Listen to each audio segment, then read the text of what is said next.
The hybrid hitbox is the only hitbox in the game to lack what could be described as a flagship vehicle. Originally created to fill the void made by car standardization, this hitbox exists almost completely devoid of new content, having not seen a new car in over a year. It also has very little use in the pro scene. But why? Why is the hybrid non-meta? Approximately 2 years after the release of Rocket League, a very significant update was dropped by Psyonix. Not only was this update chock full of new customization offerings, it also brought something long requested to the game: competitive standardization. Not only were the boost pads standardized across all normal maps, which to be honest I completely forgot was a thing, all of the cars were organized into homogeneous groups, which would make cars within the same groupings perform exactly the same. The 4 main groupings were the Octane, Dominus, Plank and the Breakout. These hitboxes had their mechanical values based off pre-existing popular choices in the community, with some tweaks here and there. However, bundling the game's selection of cars into uniform groups left a considerable gap between the Octane and the Dominus, 2 of the most popular choices. A new hitbox then was needed to fill that gap, and as a result, the hybrid was created. The hybrid is unique amongst car choices, as it was not based specifically on a pre-existing hitbox like the other cars, instead being based on mixed properties of the Octane and Dominus. The hybrid was in a really good position then, as it offered an alternative for players who didn't really like how either hitbox performed. However, looking at the initial right out of the gate lineup, it becomes fairly obvious what the hitbox's popularity problem would become over time. These 3 cars can be best described as some of the cars ever made, and at this point the most popular car of the hitbox was still several months away from being created: the Nissan Skyline. The Skyline existed in a really good position to become a popular choice, as it was one of the first real cars to be added to Rocket League, some 2 years before Radical Summer and the Epic Games acquisition of Psyonix, after which the number of real additions to the game would balloon exponentially. It helped too that the Nissan Skyline was a popular car in real life as well, thanks to its contribution to popular culture in motoring and entertainment alike. The car was actually temporarily retired with the introduction of the credits and blueprint system in 2019, which funnily enough turned it into a bit of a grey market item, causing people to buy and sell accounts just to get a hold of it.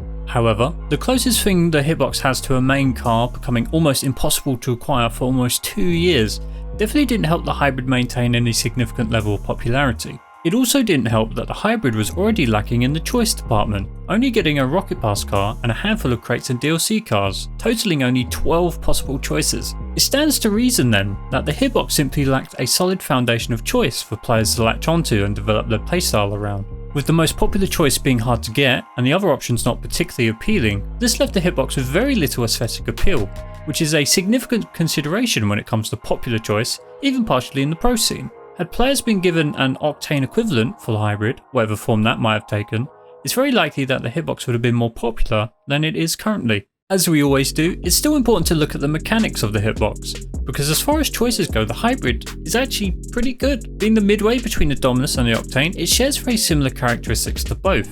It shares similar values to the Octane in terms of height and inclination, which gives it a familiar 50s performance, although slightly worse.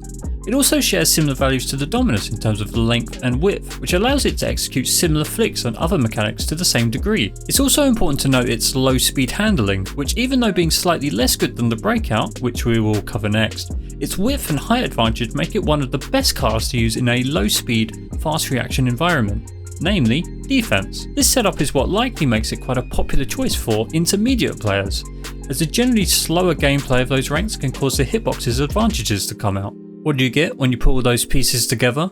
Technically, at least on paper, an above average car. But, as we say on basically every episode, average is not a word you're looking for when you're searching for the best. Having good stats on paper doesn't necessarily mean that they will successfully translate into gameplay, especially for a dynamic, physics-based game like Rocket League, especially when we start to talk about the pro scene. All of a sudden, that longer body affects the hybrid's ability to recover easily and reliably, makes it easier to capture a demo, makes it less stable overall. Its decently solid front contact surface is still overshadowed by the Octanes. Slowly but surely, these disadvantages add up until you're left with a car that is seldom used in the often consistency dependent pro scene. It also doesn't help its case that it's 2 years younger than the current frontrunners.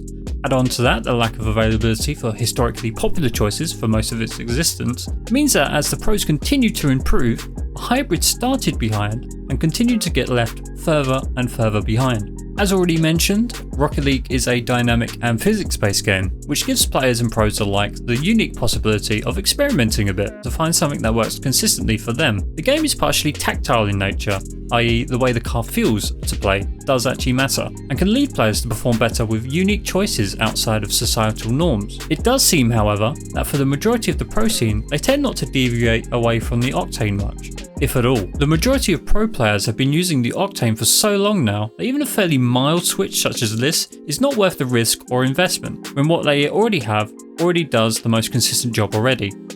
So in the end, a pretty alright hitbox with not enough exposure to really get a foothold. Much like the plank we looked at, the hybrid lacks a nice, free car that players can really sink their teeth into. Could we see that change in the future?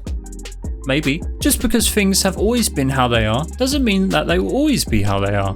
You never know what could be the next top dog. Thanks for watching. A lot has changed since the release of the last episode around here, so first of all I'd like to thank you guys for both 500 and 1000 subscribers. You guys blew the next 2 years of goals right out the water just over the weekend pretty much. Truly incredible. Be sure to check out the community Discord. You can help me come up with new community goals in there if you like. In the meantime, thanks again for watching, and I'll see you guys in the next video.